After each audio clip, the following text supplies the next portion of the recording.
Hey everyone, and welcome to this deep dive on powering up your pronunciation. It's great to be here. I bet a lot of you listening out there are interested in this topic. Oh, yeah, definitely. I mean, who doesn't want to sound more confident when they speak English? For sure. Whether it's for work or travel or just for yourself. Right. And that's exactly what we're diving into today. Sounds good. We've got this podcast script all about how to improve your pronunciation. Okay. And we're going to try to extract the absolute best tips from it. Perfect. So the script starts off by talking about the importance of active listening. Mm-hmm. And they emphasize that it's not just about passively listening to English, Gotcha. but really actively mimicking the intonation and the rhythm and all the little sounds that native speakers make. Yeah. And they even suggest that you record yourself reading something. Oh, wow. And then compare it to a native speaker reading the same thing. That's a really good idea. Kind of like holding a mirror up to your own pronunciation. I like that. Now, the script also goes into some of the sounds that are really tough for English learners. Okay. Like the T sounds, Uh-huh. as in think or this. Yeah, those can be tricky. Especially for people whose native language doesn't have those sounds. Right. It can be a real challenge. It is. The T sounds, they involve placing your tongue between your teeth Oh, and blowing air out, interesting. which can feel very unnatural if you're not used to it. Yeah, for sure. That you had the V and W distinction, Right. which relies on subtle differences in how you use your lips and voice box. I see. And we can't forget the English R. Oh, the R. Yeah. Which often gets rolled or pronounced differently depending on the speaker's accent. It's like a whole other world of sounds to learn. It really is. So the script gives some tips on how to produce these sounds. Okay, like what? Like for the 10 sound, it suggests gently biting your tongue and blowing air out. Mm-hmm. For V, it says you touch your top teeth to your bottom lip and vibrate your vocal cords. Interesting. While for W, it involves rounding your lips, but without that vibration. Okay. The R, though, is a bit more complex. Yeah, I can imagine. You have to position your tongue near the roof of your mouth, but without actually touching it. I see. It's really about practice and patience. Mm-hmm. Don't be afraid to experiment with the sounds. Right. Even exaggerate them a little bit at first. Yeah, good tip. And eventually, you'll find what feels natural for you. Makes sense. Now, the script moves on to a tip that's surprisingly helpful. Oh, what's that? Breaking down words into syllables. Interesting. They give the example of the word comfortable, Uh-huh. which lots of native speakers pronounce kind of like comfortable. Oh, wow. I never thought about it like that. It's all about where you put the stress on the syllables. Right. Certain syllables in a word get more emphasis than others, I see. and that emphasis can change how the word sounds. That's really interesting. Like in comfortable, the first syllable gets stressed. Yeah, that's why you get that comf sound. Yeah, it's like a little secret code. It can really help you sound more natural when you speak. Cool. Speaking of sounding more natural, the script talks about using tongue twisters. Tongue twisters, really. I know, you probably think those are just for kids. Yeah, kinda. But they actually make a lot of sense for adults, too. How so? They force you to say sounds really fast and accurately. I guess that makes sense. And that helps build muscle memory in your tongue and mouth. It's like a workout for your mouth. Exactly. So what kind of tongue twisters do they recommend? Well, they mentioned some classics like She Sells Seashells by the Seashore Oh, I remember that one. and Peter Piper Picked a Peck of Pickled Peppers. Oh, yeah, that one's a classic. They're definitely a challenge, For sure. but I love the idea of using tongue twisters. Yeah, it's fun. Makes practicing pronunciation more enjoyable. Mm-hmm. Then the script introduces this concept called minimal pairs. Minimal pairs, Yeah, these are pairs of words like ship and sheep, right? or bit and beat. Gotcha. Words that differ by just one sound. Interesting. Practicing these pairs can really help you fine-tune your ear and your pronunciation. I can see how that would be useful. It's like a pronunciation puzzle. I like that. You're training your ear to hear the tiny differences in sounds. That completely changed the meaning of the word. Right. That's amazing how one little sound can make such a big difference. It is, isn't it? Yeah. And speaking of practice, the script really emphasizes talking with native speakers. Of course, that's so important. It suggests things like language exchange platforms or clubs or even getting a tutor, All great options. just to get that real-world practice and feedback. Yeah, there's no substitute for that. It's like taking your pronunciation skills out for a test drive. I love that analogy. So are you ready to dive even deeper? Oh, absolutely. I'm ready for more. We've got so much more to uncover. Okay, bring it on. But before we move on, I want you to think about this. Oh, What's one specific pronunciation challenge you'd like to overcome? that's a good question. Maybe it's a particular sound you struggle with, Right. or maybe it's something more general, like speaking more fluently and confidently. Mm, Keep that challenge in mind as we continue our deep dive. will do. Okay, so we're back. And we were talking about engaging with native speakers. Yeah.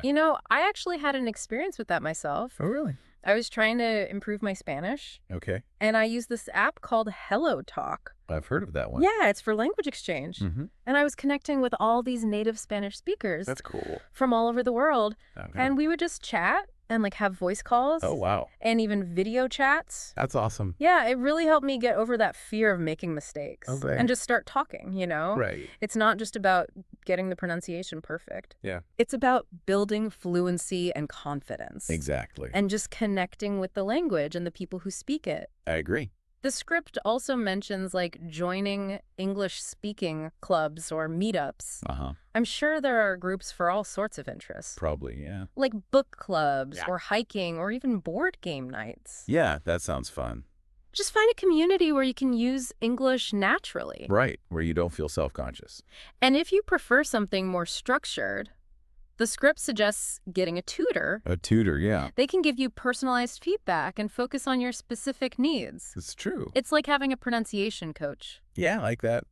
Now, even though the script is all about quick improvement, it also acknowledges that mastering pronunciation takes time Of course. and dedication. Yeah. Now, It's a process. there's this really nice message about being patient with yourself I like that. and not getting discouraged. Right.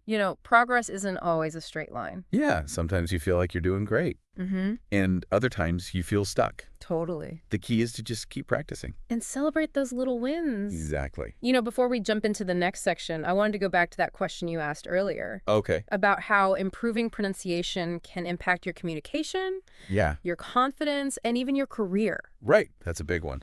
I think there's a really strong connection between how we speak Mm-hmm.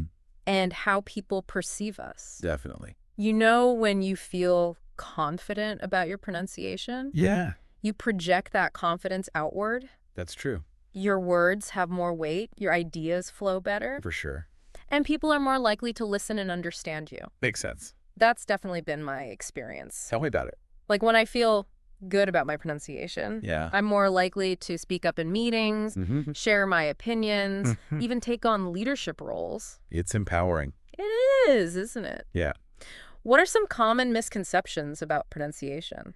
Oh, that's a good question. Especially for people learning English. I think one of the biggest ones is that you have to sound like a native speaker. Like you need to have a perfect accent. Right. And the truth is, everyone has an accent. That's so true. It's part of who you are. It's part of your background and your identity. Exactly. So it's not about erasing your accent. No. It's about being clear and understandable. Right. And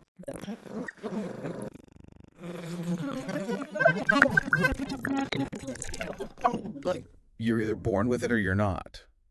yeah, but that's not true at all. So you're saying it's something you can learn and improve. Absolutely. With practice and the right techniques, anyone can improve their pronunciation. No matter your age or background. Exactly. It's really rewarding to work on your pronunciation. It is. That's a journey of self-discovery. That's a great way to put it. You're pushing your boundaries, Mm-hmm. unlocking a whole new level of communication. I love that. Something that's really important is your mindset. Mindset. Yeah, like how you approach pronunciation practice. Oh, I see what you mean. If you're afraid to make mistakes Mhm. or you doubt yourself, Mm-hmm. it can really hold you back. Yeah, it can create a mental block. Exactly. But if you approach it with curiosity and a willingness to experiment Okay. and a belief that you can improve, Right. then you open yourself up to all sorts of possibilities. Like they say, whether you think you can or you think you can't, you're right. Exactly. Your beliefs really do shape your actions and your results. They do. So it's so important to be positive and encourage yourself. And celebrate your progress. Absolutely. Don't be afraid to make mistakes. There are opportunities to learn. One of the most powerful tools for improving pronunciation is visualization. Visualization, how does that work? Well, imagine you're about to give a presentation in English Okay. and you're feeling nervous, your heart's racing, your palms are sweaty, I've been there. and your voice is shaky. Oh, yeah, I know that feeling. But now imagine closing your eyes and picturing yourself giving that presentation confidently. Okay. You see yourself standing tall, making eye contact. Mm-hmm. Your voice is strong and clear. Uh-huh. The audience is listening attentively. They're Wow. nodding along. Amazing. And at the end, they applaud. I can already feel my anxiety going down. Right, that's the power of visualization. It's amazing. When you create a mental picture of yourself succeeding, Yeah. your brain starts to believe it's possible. Mm-hmm. You build confidence, you reduce anxiety, Uh, and you set yourself up for success. so how can we use this for pronunciation? It's about creating those mental images of yourself saying words and phrases correctly. I see. Picture your tongue hitting the right spots, Ah. your lips forming the correct shapes, Okay. your voice producing the sounds clearly and confidently. It's like creating a mental map of the sound. Exactly. And the more you do it, the more your brain starts to believe it can And happen. the more likely you are to actually do it. You know, it's really not just about memorizing rules or drilling sounds. It's more than that. It's about having a positive mindset, Yeah. embracing your own voice, Mm-hmm. and visualizing yourself succeeding. It's about making pronunciation practice more enjoyable and empowering. Exactly. Well said. Now we're going to move on to the final part of this deep dive. Okay, I'm excited. But before we do, I want to give you a little challenge. It's a challenge. Okay. Pick one sound that you find really difficult, Right. maybe the th sound or the English R, Mm-hmm. and just spend a few minutes visualizing yourself saying it correctly. That's a good idea. Close your eyes, imagine your mouth making the shape, Okay. feel the air flowing, and hear that sound coming out clear and strong. I'll try that. Keep that visualization in mind as we move on to part 3. I will. Welcome back. So I hope you had a chance to try that visualization. Yeah. It's amazing how much it can help. You know, we were talking about minimal pairs before, Mm-hmm. like sheep and ship. Right. Those tricky little sound differences. The script actually has this really cool technique for practicing them. Oh, what's that? It's called shadowing. Shadowing. Yeah, have you ever heard of that? I think so. Remind me how it works. So you basically get a recording of a native speaker saying a phrase with the minimal pair you're working on, Okay. and you listen to it really carefully, Uh-huh. pay attention to every detail of how they say the words, Mhm. and then you try to speak along with the recording. Oh, okay. So you're like echoing them. Exactly, you're trying to match their pronunciation as closely as you can. I see. It forces you to pay attention to those tiny little nuances. Right. The intonation, the rhythm. Even the subtle changes in vowel and consonant sounds.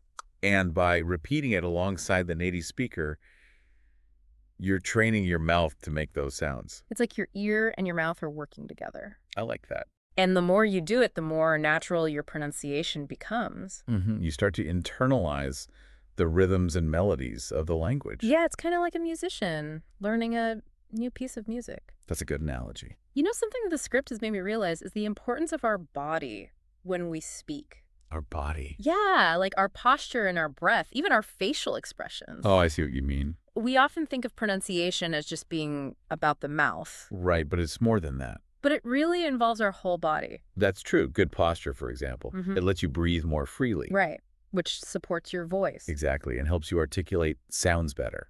And when you're relaxed and breathing deeply, your voice resonates more. It sounds richer and more engaging. So it's like there's an inner game and an outer game to pronunciation. I like that the inner game is about understanding the sounds and visualizing yourself speaking correctly. Mm. And the outer game is about using your body to express those sounds. And, you know, when you're talking with native speakers in real life, Uh-huh. you're picking up on all those nonverbal cues, too. Right, like body language and facial expression. It's like you're learning pronunciation with your whole being.